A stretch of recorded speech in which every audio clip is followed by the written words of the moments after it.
Hi,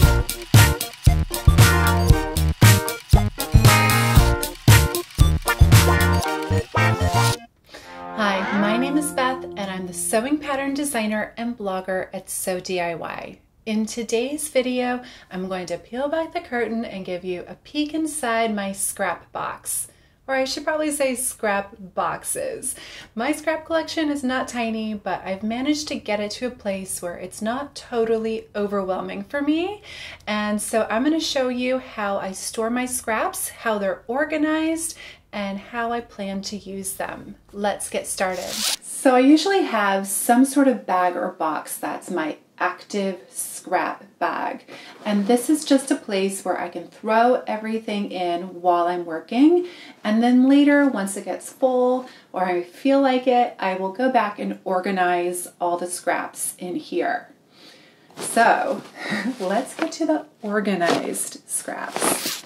So this is a box of knit scraps that I made the call to save for some reason.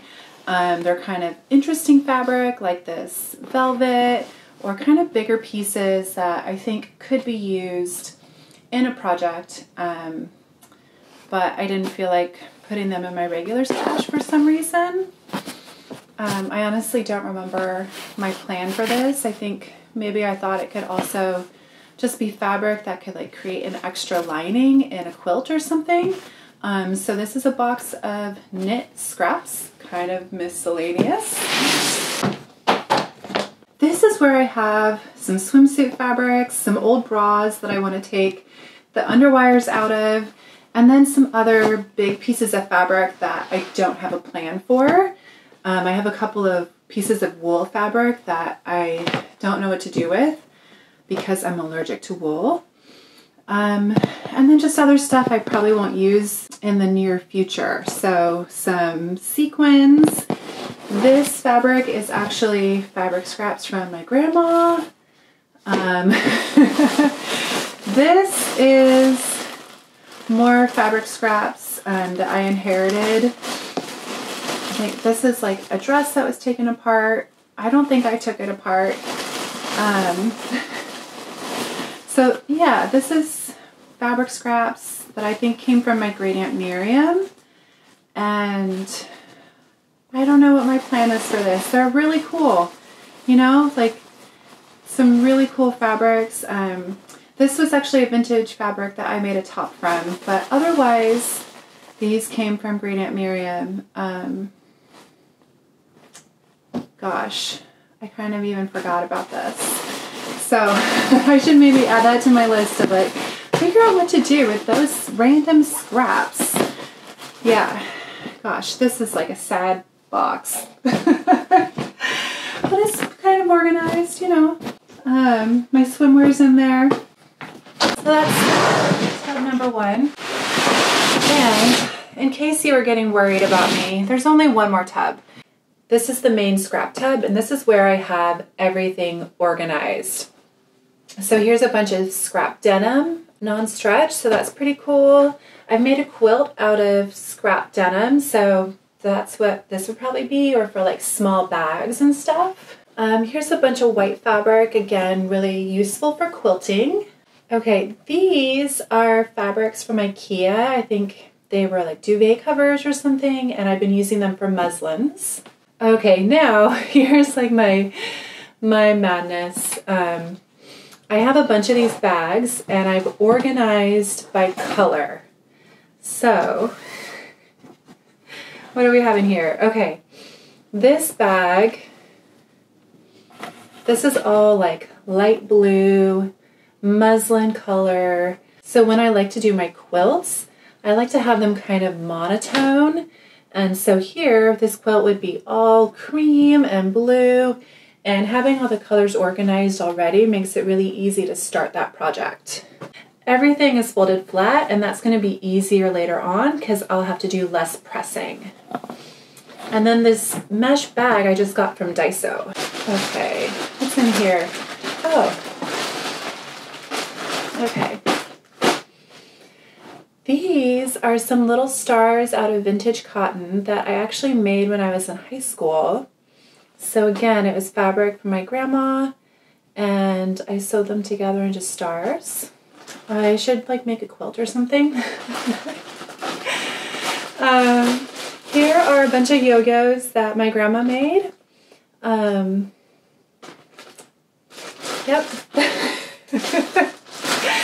I'll do something with them one day, I guess.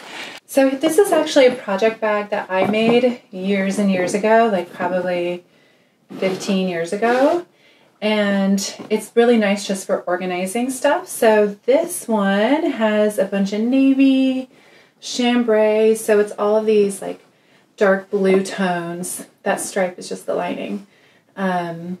Yeah, all my blue tone scraps, and all folded flat. Try to keep those flat, because once I start quilting them, I'll want them to be flat. Okay, here's another project bag.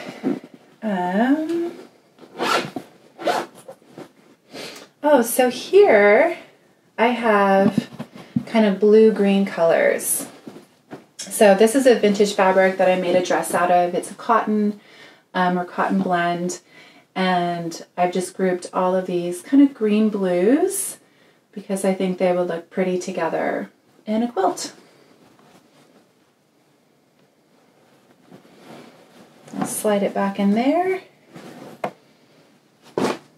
This is a bunch of like, what would you call them? Calico prints.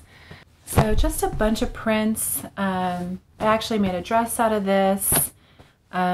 This was from a top I tried to make, again, like 15 years ago.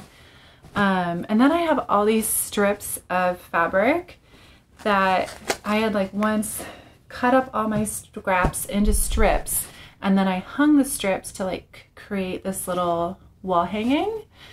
Kind of creative. I've sewn a bunch of them together. Actually, I haven't looked at this in a long time. So I made a pillow cover out of it. Like probably just keep piecing it and then make a quilt eventually. And that's all that's in there. Actually, there's a lot. And even more strips. So that would be a good one to like actually finish. We'll just set that aside. This would be a box from my great aunt, I think, and it says Black Scraps. There was one time I went to visit her and she said, here, take all these boxes as fabric, because she just didn't know what to do with it. So I ended up taking it home. I think this is like a horsehair, like interfacing. So I think all of these are actually kind of, or some of them are interfacings. I'm not really sure. They're pretty like stiff and scratchy.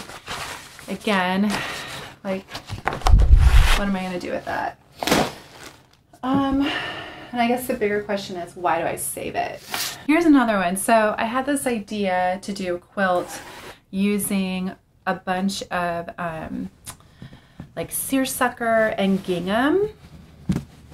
And I was thinking like a half square triangle design, which is just squares that are cut in half into triangles on the diagonal.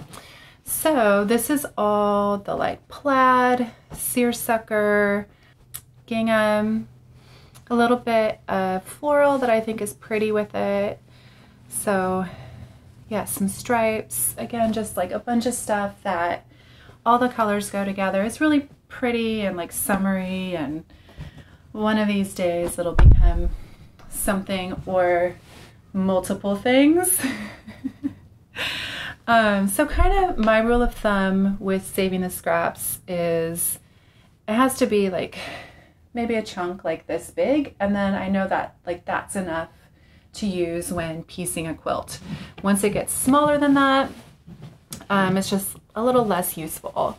So, and these are all like cotton or cotton blends, kind of things that lend themselves well to quilting and washing. If pieces are too small or it's knit fabric that's an awkward shape, then I will throw them away, or I have a Moroccan poof that I can fill with scraps. So that's a good option if you don't want to reuse your scraps.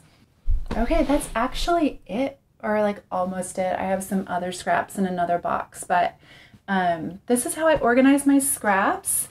There are obviously a lot of them. They're not all mine. I don't really know what to say about that, and like the burden of getting other people's scraps.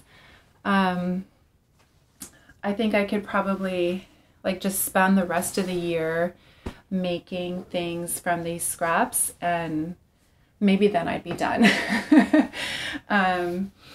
But it's a lot, but I'm kind of okay with it because it's confined in these bins. So because it's all organized, you know, I have ideas for what I want to do with it, and it's just like one day I'll get to it. I kind of like being able to switch between my different projects of like garment sewing and quilting and knitting, and each of them kind of use your brain in a different way. So it's nice to get that break and try out different stuff. So here's another tin. This came from my great aunt, and these I believe are all like the silky scraps. So these are the scraps from like all the things she made over years and years, and they're just like beautiful vintage fabric designs. You know what, it'd be amazing to do a fabric collection inspired by these, but yeah, I kind of like, I can't bear to get rid of them. I think they're so beautiful, and so they just sit in my closet. But yeah, like there's not, I could probably like piece it together and make a scarf or something, but they're really pretty tiny scraps. I think maybe she saved them in case she needed to do a patch or something, or maybe just to like have a record. I don't really know why, but this is one of my favorites. She would wear this shirt a lot. These really cute dogs. Oh my gosh. It's so cute. So this is kind of a fun, cute bin. Let's see what's in here. Yeah, these look like the scraps from the other thing. It's like double knits and wools. So lots of cool vintage fabric that doesn't really have a purpose. And probably most people would say you should just throw it away, but for right now I'm just going to keep it. I think it's just really beautiful. It's kind of nice to look at and admire and like get inspiration from these old things. So before we head out, I just wanted to show you one of the quilts that I've made with fabric scraps. These are, they're kind of like white or muslin fabric scraps that I dyed blue. And I think it's just really pretty. I love that I can have something that's useful and it's sustainable. Well, I hope that you enjoyed that video. If you have your own YouTube channel, I would love to see a video of how you store your scraps and hear about how you use them. And if you don't have a YouTube video, just let me know in the comments. I'd love to hear about it. And if you are looking for more ideas on how you can use your fabric scraps, I have a blog post with 101 ideas for how you can use your fabric scraps. So I will put a link to that down in the show notes. And while you're down there, make sure to hit the subscribe button if you haven't already so that you can stay up to date on all my future videos. Happy sewing!